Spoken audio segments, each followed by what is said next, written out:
Candyman, a podcast that is not about the movie Candyman, where star Tony Todd had to stick a dental dam in his mouth so the bees couldn't fly down his throat when he and Virginia Madison had their infamous bee kiss. We're not going to be talking about that. We're going to be talking about Sweet Tooth on Netflix. I'm Alex. I mean, it's a good idea to have a bee dental dam in anytime you go outside of the home because bee kisses happen. I'm Justin. I'm Pete.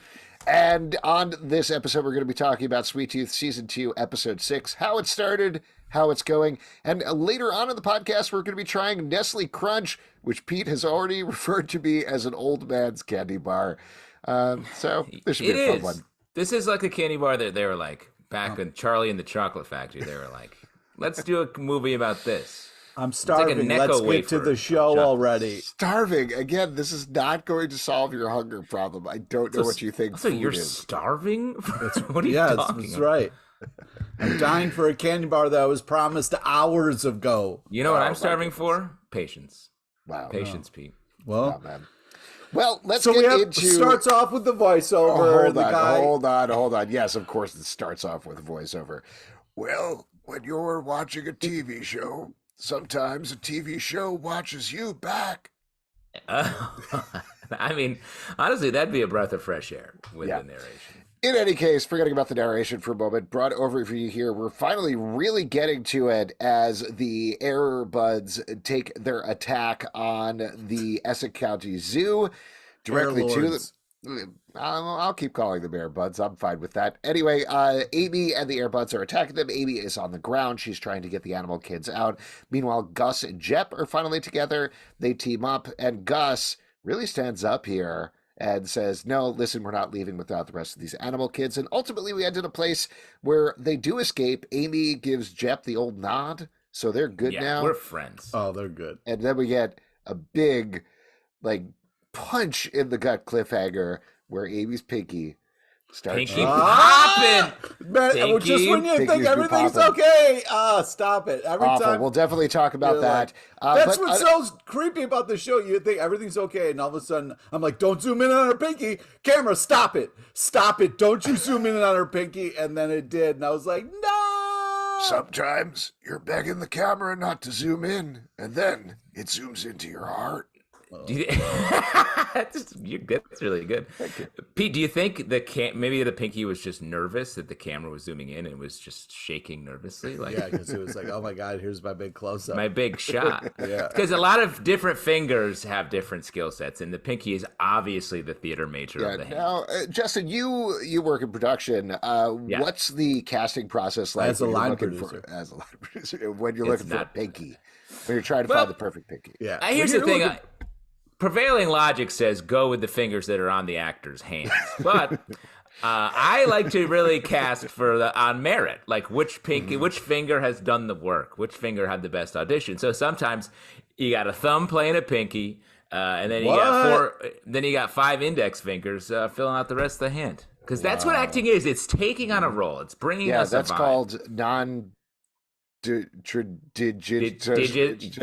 Good. Passing. Okay, well, I'll get there. Wow. Tradigital.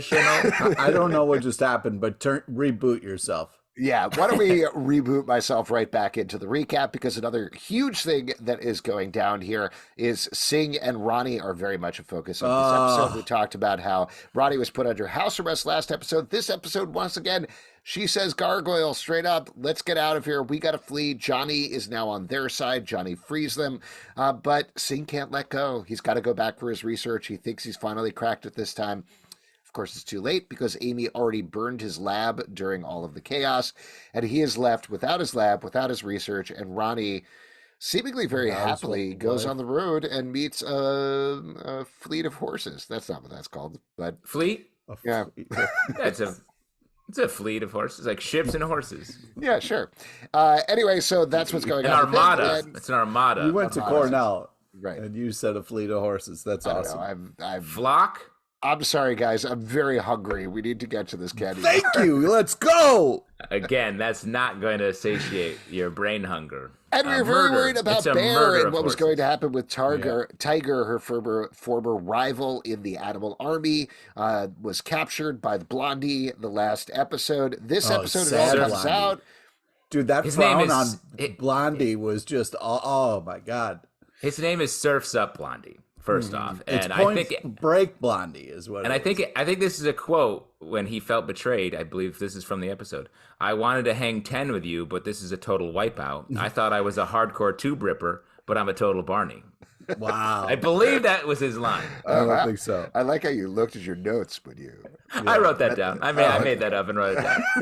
I made that up and wrote it down. In any case, the big thing that comes out of this, though, is that Bear and Tiger agree to work together again. They're cool. They're They on nod the at same each other. They're cool. They just gave each other everybody's nod. getting the They're like, nod "We're this good." episode. I guess that's the point of the title. We've been talking a lot about the titles of these episodes. This one I was surprised to get a meme title here with how it started and how's it going. But there you go. We found out how it started, and now we see how it's going. So there you go. Well, and that could reference the relationship, the Singh Rani relationship, or it could be sort of showing this is the pivot point for the season. Up next is sort of where we're headed. What I want to do is check in with Alex, because how you feeling? Now Bobby is just a button they throw on the end of the episode where it's like they left Bobby behind. Every episode, Bobby's like, just like, oh, it's Bobby.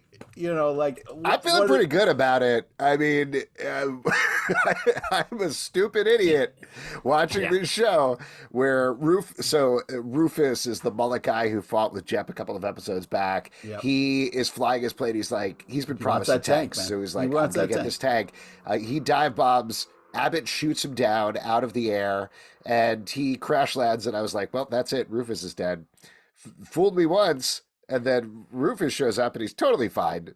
How did he get out of that plane? How do you think he got out of that plane? Probably I think the idea was the parachute that was on top of Bobby, because then we see a parachute and there's some wrinkling there. Rufus looks back, and I was like, whoa, what's under there? Which kid is under there? And then it's Bobby, and I was like, it's Bobby! Hooray! Of course it's Bobby. You're like a baby who doesn't understand object permanence. Yeah, you're like, you get peekabooed. Yeah, you're like, wow, that was awesome. You love Bobby. I love Bobby so much, and I didn't like Rufus, but now I'm all on board the Rufus Bobby train. Yeah. Team Supreme. That team's going to be awesome. Those two rolling around in a tank together? Come on. That's the thing that I got so excited about, because that's 100% where we're heading, is Bobby with like a little helmet on, riding on the tank. We're going to get that shot, and I'm going to lose it. It's gonna be just like that old tattoo. You've never gotten a tattoo before, but you're gonna get that right on your arm right here. Oh my God, maybe I am. Wow. That's one of the realest things I've ever heard you say. Wow. It's gonna be like that old Dukakis campaign ad where Bobby's in the tank. Hey, if you get these Bobby's Shawshank bomb, I'll get that. I'll pay for that to get tattooed on your back. That would be unbelievable. On my back? Not on my shoulder? Not like a little... I can't get like a little back, Bobby in a full back Shawshank. The full Shawshank. So every time I go swimming, which is never, people will see that? Yep. I think you answered your own question. I think what we have here is Rufus and Bobby are really the Mandalorian show that we need. Yeah, exactly. That's the Mando and Grogu that for this generation. 100% into it. I love it. That's great. I'm very excited to see it. Thank you for bringing it up, Pete. I appreciate it. Yeah. Why don't we talk about the Rani and Singh of it all, because that's a big emotional storyline over the course of this episode. I can't. Flashback to the flashback was so moving, and then they gave us hope, like, you know what, they're gonna make it work, and then no. Well, he chose the job over. I can't believe it. The interesting thing about this, realistically, all he had to do is be like, "Oh, okay, well, I should probably die soon anyway, and they can go back and get my work." Like, what are you really doing? What? Wow. That's a crazy wish for this character that you like, to be like, I wish he was a full-on sociopath. So we get the scene at the beginning, which is very sweet, where they go to a weird B&B. Like they have these two characters at the B&B who I was like, are we going to see them again? There's clearly a lot going on with these two characters. Maybe they showed up at some point previously in the series and I'm just not remembering them, because I don't know. I thought it was hard to say, but they definitely are a little weird. And they feel like they start a scene and then never we never got what the point of it was. I mean, this whole thing, because I would say the same thing about the scene with Singh and Rani in the room, the Ganesh, very cool, reverential moment, nice. Yeah. and then the bat in the room thing.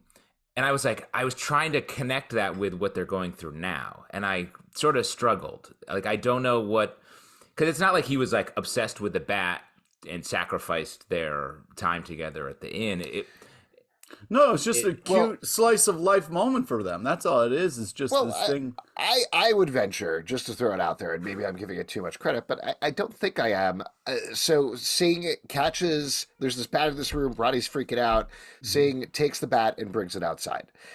Later on in the episode, Ronnie comes upon, or actually Aimee comes upon his lab, though Ronnie sort of has a sense of this anyway, and Singh has ripped apart every chicken in the lab, its entrails everywhere in order to figure it out. All right, take it easy. Well, he has, though, and I think the idea here is exactly what this divide between Ronnie and Singh is he used to be gentle. He used to care about things. He cared about her. He cared about animals. He made sure they were safe, took the bat, and he understood it.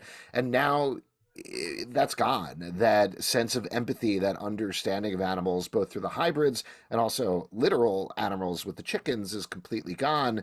So I think that's the parallel potentially that they are drawing. That's interesting, showing how much he's changed. Yeah, but I hate to. We don't see what he did with the bat. He could have just like bitten its head off and like smeared its blood over his face, and then he didn't have any blood after that. But you're right. So he also sort of like an Alice Cooper thing? You think he's sorry, an Ozzy Osbourne? He was like, he we didn't see. He grabbed it in the coat and then he left the room and then came back later with a huge smile on his face. He was like weirdly happy. We don't know what he did with the bat. Weird conspiracy theory. Have you guys ever had a bat get in a room that you were in? No, but Batman did. Great point. Yeah. I guess I'm setting myself up to tell a story. I had oh, here we go. I've had bats come in the room, and it's not anywhere near that easy to get them out as the way they portrayed it in this television show. I've had to like swing a broom to knock the bat out of an open door. It's dicey. Wow. I was just looking up, I meant to do this before the podcast, but Ganesh is, according to wikipedia.com, the god of new beginnings, wisdom, and luck. So that certainly makes a lot of sense for that first scene. Maybe leaving it for him at the end of the episode. That's certainly, she's starting a new beginning, which is also her ending. But for him, maybe she's leaving it for him as a hope of like, please, you got to figure something out. This is your breaking point. You got to move on. Well, I think you used to sort of mean something. You used to have things in your life that matter to you. And it seems like he's so obsessed with this that he's letting all the other things go. So maybe that was a reminder. But for new beginnings, I think at this point in the show, she's like, this is a sign to show that I'm out. I've started my new beginning.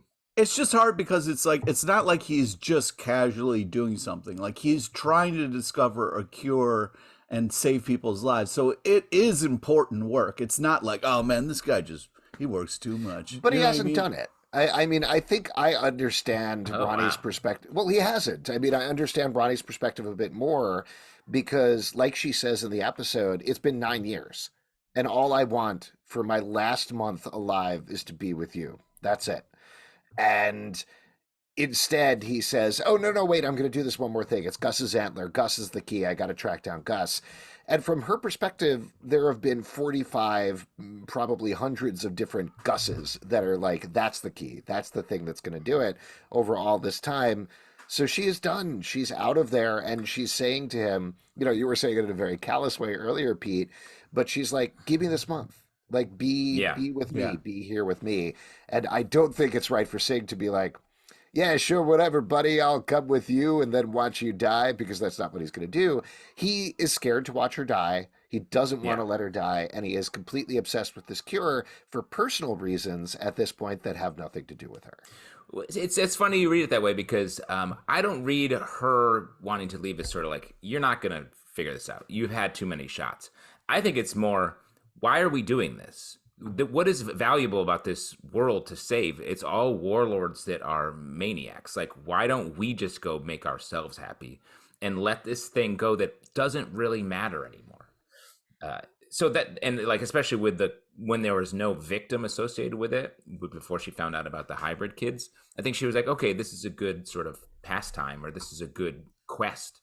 But now that there's so much suffering attached to it, she's like, this is a waste of all of our time. Let's go enjoy ourselves for whatever time we have left. It's like a wider perspective.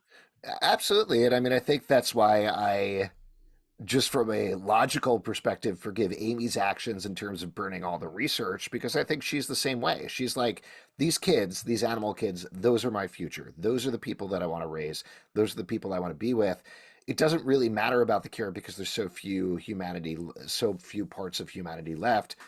Get rid of it, move it on, burn it down, go on to the next thing. It's like how she says to Wendy at one point in the episode, I didn't write down the exact line, but essentially that like home is what you make it. Like a home is just a bunch of bricks. That's it. It's the people you're with. That ties into the Rani and Singh thing as well. Well, and I think in that moment, Aimee going in there, I love the comparison between like Singh goes in that room and sees potential and sees how close he is to like solving this great mystery. And she goes in the same room and sees none of that. She sees the inhumanity on display. Exactly, yeah. And I love that because they're both right. And the reason that this is bad, that they both are making mistakes here, is they're both not seeing the other side. They're both too far on in their thinking to be like, I don't need to burn this down because there's the cure here. And he's made horrible moral compromises to get where he got.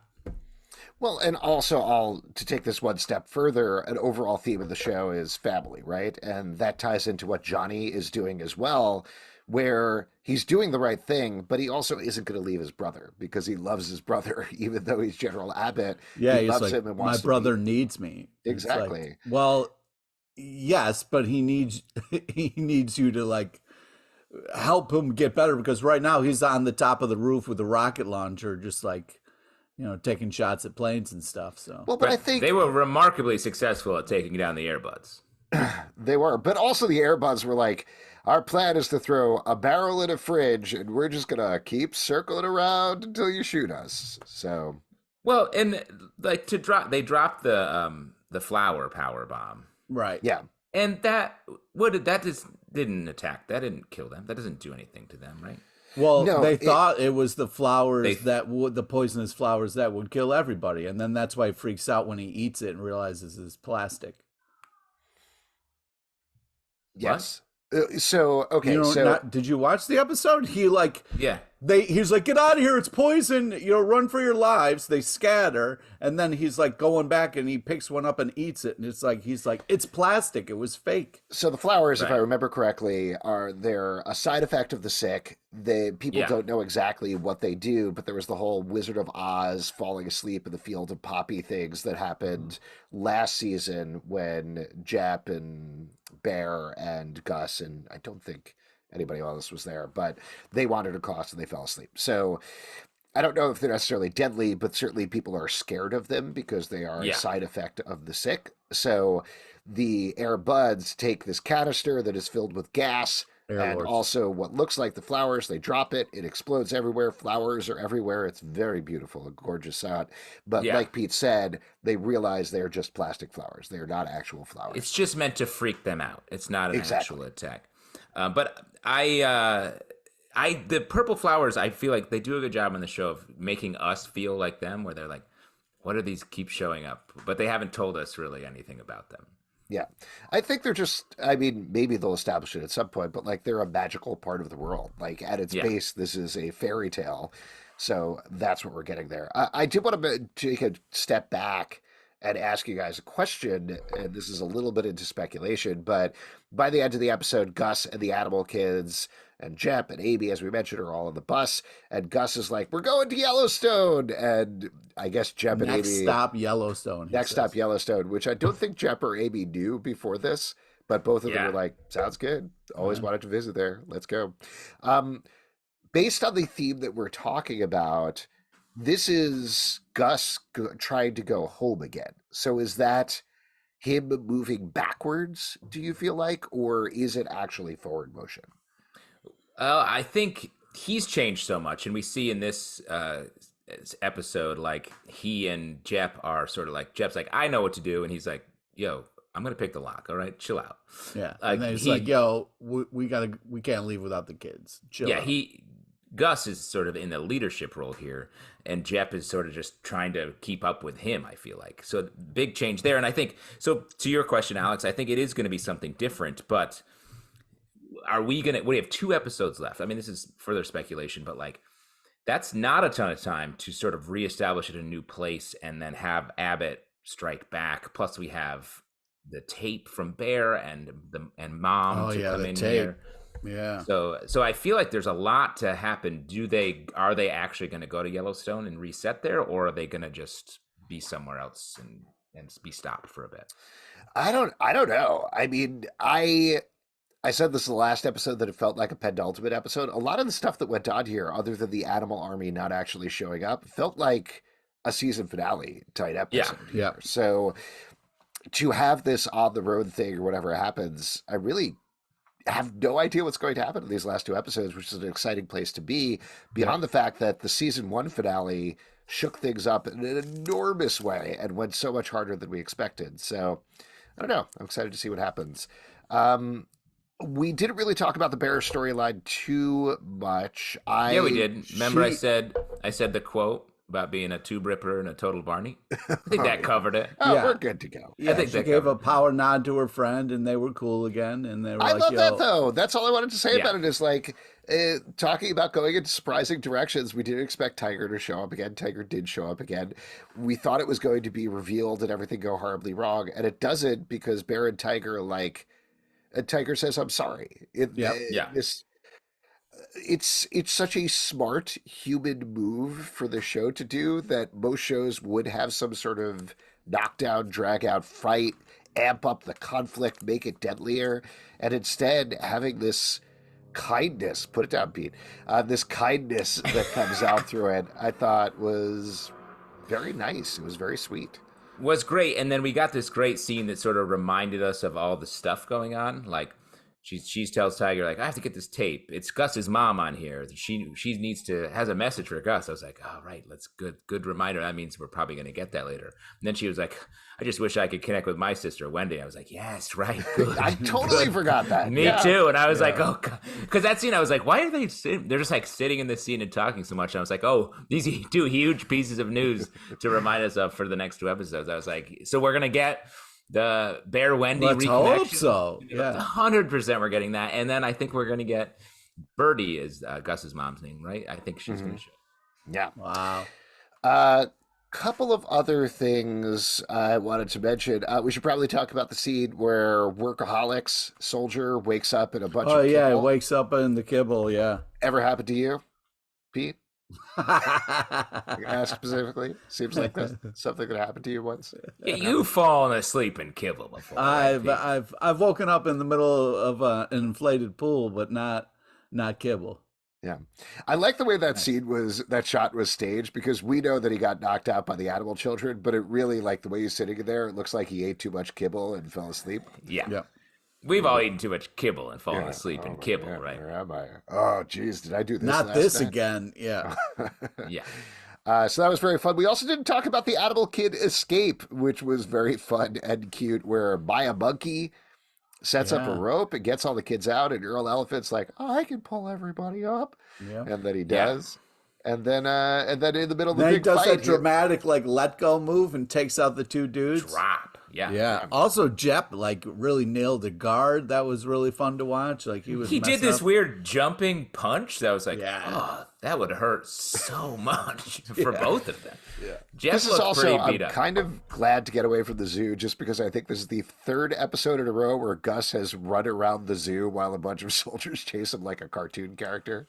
Yeah. So agreed. Fun, but I will say on that tip, I loved that Abbott he like stops and the bus slowly passes him and they just all like roast him as they're going. I was like, is somebody going to moon him or what are they going to, you know? And it was played so slowly, like Abbott could like get him or something, but instead they're just confident in being like, later, idiot. Yeah. Very funny. What do you think about the hard-nosed female soldier who now seems to be Abbott's second in command, who's popped up in the last 2 episodes. She weirdly came out of nowhere, but she had the right ideas here, where she was like, "Let's just leave, dude. We have a whole utopian society." Where You remember that whole monologue you gave us about this sweet place, Evergreen? Let's just go there, right? Why do you even like this zoo? Zoos are fucked up. I'm very curious about where we are going to end up with Abbott at the end of this season, because they've added so many different layers and directions to him in terms of feeling for him, in terms of his connection to Johnny, in terms of this female soldier being the one to be like, hey man, let's just disengage and get over there to safety. There's Madame Zhang. There's the kids constantly beating him. So it feels like you get the rocket launcher moment where he's a badass and shooting down Rufus. Cool. And then you get these other moments where the kids are like, bye-bye, where he's a doof. Yeah. I don't know. I just wonder where we are going to end up with this character. Because... Also, like, sometimes he has his glasses on, sometimes he takes them off. Like, there's a lot going on with that. Also, it was kind of weird, the back and forth where he shoots down the thing, and then she's like, you did it. And he goes, yep, I sure did. And I was just like, wow, this dialogue is just like really... Let me ask you, Pete, the glasses thing seems to really stick in your craw. As a glasses-wearing human, do you feel like you never take yours off? And so him doing that is really unsettling to you? Yeah, it's weird because, I don't know who he is when they're off. You know what I mean? Like, who is this other dude, When you look in the mirror without your glasses on, are you like, who the fuck are you? No, hey! I would have to get this close to the mirror. I can't do that. I don't, It's a blurry person in the mirror, some stranger I've never seen before. I did really like Abbott's. Wow. I did really like Abbott's. I think it's when he sits down on the stairs and he just goes, dang it. Yeah. Like his Yosemite Sam. That was well, it's funny you just say Yosemite Sam, because I was like, he does have like Wile E. Coyote energy. Yeah. Where he's like, I got to get this Roadrunner. I missed it. Whoops. Before we finish off here, and before we move on to the next section, I just want to ask about the Aimee thing at the end. Where do you think they're heading with it? Is she going to start sacrificing the animal children one by one to make the cure for herself, to keep herself going? Yeah, she'll just jam a straw into the top of their heads and suck them dry. Like a pina colada sitting poolside. I feel like they're going to get to Yellowstone and she's going to die, and then Bear is going to return and kind of be like the mom figure for these kids, right? Wow. I think that's a good call, and she could slot right into that. I mean, I do hope they approach the question of like, Aimee destroyed all that. I think I want to get Singh over there with them as well. Like if he's trying to track down Gus to keep his research going. That's why I feel like we might get a time dash coming into the next episode. We might get a little bit of it, and maybe they'll be in Yellowstone. Or maybe Rani took the one cure that they had made, and she's going to show up and give Aimee a little more time where she doesn't have a little more time. Interesting. Yeah, well, but I want the moral thing of like, Aimee, just take this. And her being like, no, I refuse, or there's just a great scene there. That's a great like thing to have happen for them to grapple with. Well, thank you for sharing us what you want to do. I want to eat this fucking candy bar already. Wait, I do have one more question for you though, Pete, before we move over to the candy bar. So they're heading back to Yellowstone. Do you think there's going to be a bear kid there in a shout out to Jellystone? Pete? What do you think? Pete? Oh, sorry, that's a specific Pete question. Yeah. What? Justin, don't answer this. Yes, no, this is not. I'm opening it. I'm opening this candy. All right, fine. Let's move on. Wait, no, I actually have one other thing. Like, and it's very apropos to what we're doing right now. When Aimee gets on the walkie at the top of the episode, she says, "I'll make this quick." And I'm like, why are you in such a rush? Are you waiting to get a Nestlé Crunch right after you finish this call with Abbott? Probably. But like, I feel like that's such a cliche Maybe her thing. friends have been torturing her for hours She about also it. makes a joke to Abbott about. She also makes a joke to Abbott about probably never satisfying a woman, which I was like, oh, this is a kid show most of the time. Yeah, I know they get that, but that's such a funny cliche in shows like Pete, this. Where it's like, come I'll make on. this good. I know you're the worst, Pete. All right. Well, I guess we've moved on to the Nestlé Crunch I can portion. hear you crunching. Yes. You can't eat this I'll in secret. I'll just mention about Nestlé Crunch, and I don't remember whether I said this at the beginning of the podcast. I don't think I've ever had a full-size Nestlé Crunch bar. The only time I've ever had it is like Halloween when you get a tiny little mini-sized Nestlé Crunch. That's funny because I've only ever had giant, like, those big checks. The novelty ones, yeah. Yeah, that's how big my candy bars are. Yeah, where do you get that? Hershey's World? Yeah, you have to win. I keep winning this Hershey's contest. Man, I forgot how good these were, man. Yeah, I mean, I generally like a Crunch bar. I think they're my mom's favorite candy bar. Oh, I don't know. Ooh, these, even like, so the pieces that you break it up in are larger than a mini, even. Interesting. Yeah, they're larger than your Hershey chunk. I mean, this is pure. It's just all about the texture. The crunch, there's no additional flavor. It's just chocolate that pops in your mouth. Yeah. dude, what are you talking about? There's Rice Krispies in here, man. There's flavor. You tasting the rice, man? How's what's the rice? taste? Yeah. You getting that rice flavor? Pete? Rice Krispies, man. They're delicious. Mm-hmm. Do you eat your Rice Krispies plain? No, but if you put chocolate milk in your Rice Krispies, it tastes pretty good. Nice. It's pretty good. I would argue then you can't taste the rice if you are adding chocolate milk to it. No, that's good. I like the texture. I feel like when you have like It just is a nice. yeah, when you have a Hershey's bar, I don't know. I mean, there's something nice about it just melting on your tongue, I guess, but it sort of feels insubstantial sometimes. So getting the rice crunch in there, I like it. It's good. How do you crisp It's a nice rice? texture. How do you crisp a rice? Yeah. Is it like popping corn? I mean, looking at it, they don't look. They look like they are inflated, like popcorn. I don't know. I don't know how you do it. We really should have looked that up. Yeah, this is good. I don't know that I would need an entire bar. This is too much chocolate for me. I think Really? I'm gonna stick with the mini ones. That feels You gotta like use the whole perfect thing, amount. I'm not gonna eat the whole thing. I'm not going to. Oh my God! Did you already finish that? Yep. You really do have a problem, Pete. Yeah. Yeah. That's Yes. really the message know. of this podcast. What do know you that. think about this one, Justin? Because you're not a candy fan. I candy fan. I like it. I mean, this is just like a good, like I said, a good chocolate bar with a little bit of zang to it. But if I'm eating something where I want this texture, I would go ahead and have it be Mr. Good Bar. What? Because then it has Because of the the added peanuts? flavor. Yeah. Yeah, you do get the peanuts of that. I know it was pretty derisive to the peanut M&Ms in the last episode. I will throw out, this feels like a budget version of really good United Kingdom candy. Like, Wow. in the United Kingdom, chocolate's better. They Are have you more talking about variety. Disney I'm talking World? about like an Arrow or something like that. Just the chocolate. I don't know. The Nestle chocolate is fine to me. But I feel like with a better chocolate and like a little more crisp, or I don't know if you guys have ever had, oh my God, I'm blanking what it's called. A crunchy bar. Have you ever had that? Not a Nestle Is that Crunch. Talking about the square ones? They're like a square. No, so it's chocolate covered honeycomb. It's so good. It is, and it's Well, not like. why don't we eat in that then? Should we do it next episode? I'll do a crunchy bar.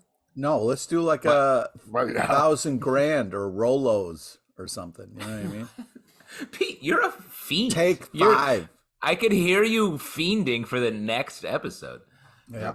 You're gonna get off here. Watch the next episode of Sweet Tooth. Then just buy every candy. Just I gotta say options. though, like this was a lot. It was more delicious than I was expecting. The kind of Rice Krispies make it a airier, kind of more chewable, enjoyable candy.